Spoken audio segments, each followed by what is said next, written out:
that's This Little Light of Mine, the hymn of the week, ELW 677.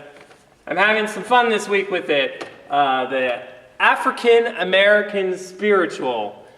We're not so sure about that anymore, actually, even though Alfred Lomax discovered this piece, this music, This Little Light of Mine, in 1939.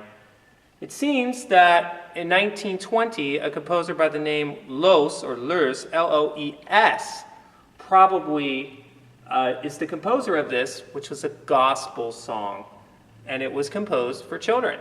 So that allows us to play it in a different style than the African American Spiritual, which is what I elected to do here.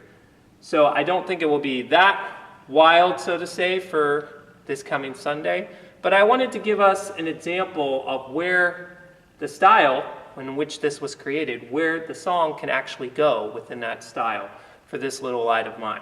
So going back to 1939, when Lomax discovered this, he found a recording.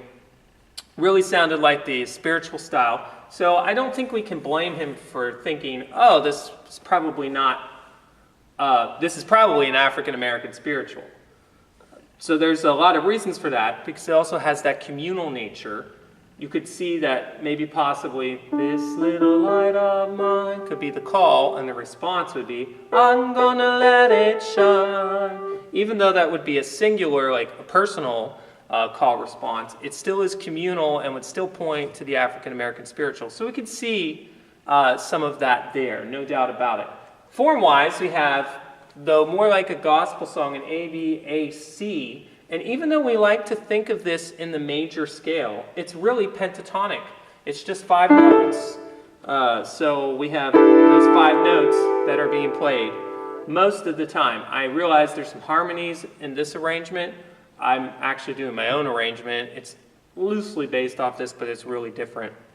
So you really have just 5 notes in the melody.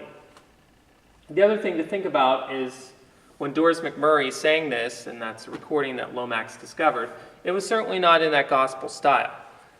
Loos, or L-O-E-S, or Loes, I don't know exactly how to pronounce his name, went to the Moody Bible Institute. He also attended the American Conservatory, and you can see that through that, how this song has carried through from Billy Graham crusades and other religious events, we'll call them, where this song has become very popular. So it's actually really a gospel song. And it is based off Scripture. I'd like to read that to you. Matthew 5:16. In the same way, let your light shine before others, so that they may see your good works and give glory to your Father in heaven. So that's a really neat verse that goes with it.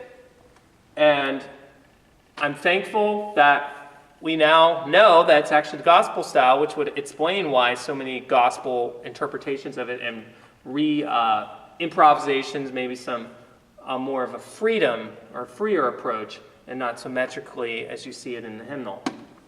So I'm going to take you out with 2 of the verses that were in the original, all in the dark, all in my house, and out of the dark, or out in the dark. Out in the dark, I'm going to let it shine.